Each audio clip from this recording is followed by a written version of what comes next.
कश्मीर से आई ये तस्वीर पूरे भारत को हिलाकर रख देगी।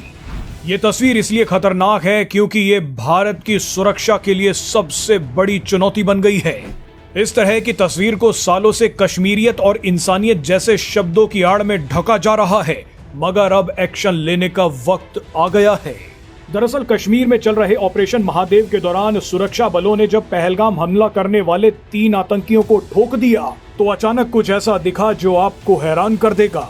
ये आतंकी जहां छुपे हुए थे वहां हथियार मिले, राशन के पैकेट्स और खाने का सामान मिला, पानी पीने के लिए बड़ी बड़ी बोतलें मिली, खाना खाने के लिए प्लेट और चम्मचें मिली, यहां तक कि आतंकियों के पास कपड़े भी मिले, ग्रेनेड और सोफिस्टिकेटेड राइफल्स मिली। यानी ये टेररिस्ट जंगलों में टूरिस्ट वाले सभी मजे लूट रहे थे।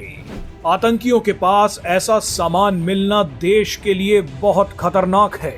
जिस तरह का सामान आतंकियों के पास मिला है उससे ये साफ हो जाता है कि आतंकियों को यहां पर लंबे समय तक छुपाने की तैयारी चल रही थी।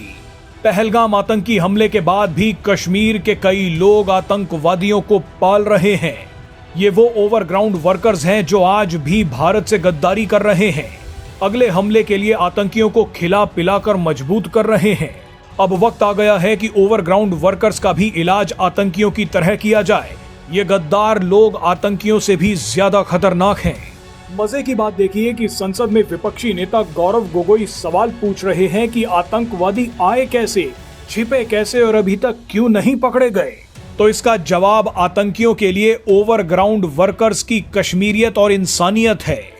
कश्मीर के कुछ गद्दारों की कश्मीरियत और इंसानियत सिर्फ आतंकवादियों के लिए है।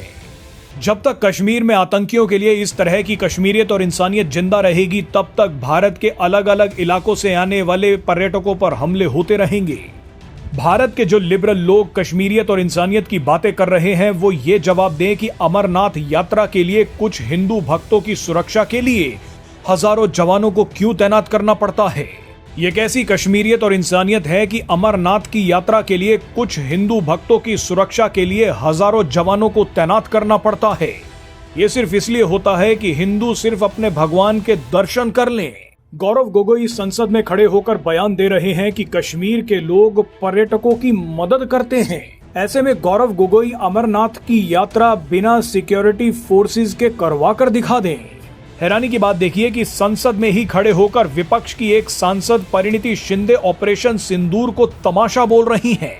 बोले भी क्यों ना, अब उनके पिता सुशील कुमार शिंदे ने हिंदू टेरर जैसे शब्दों का प्रयोग किया तो वो भी ऑपरेशन सिंदूर को तमाशा ही बोलेंगी।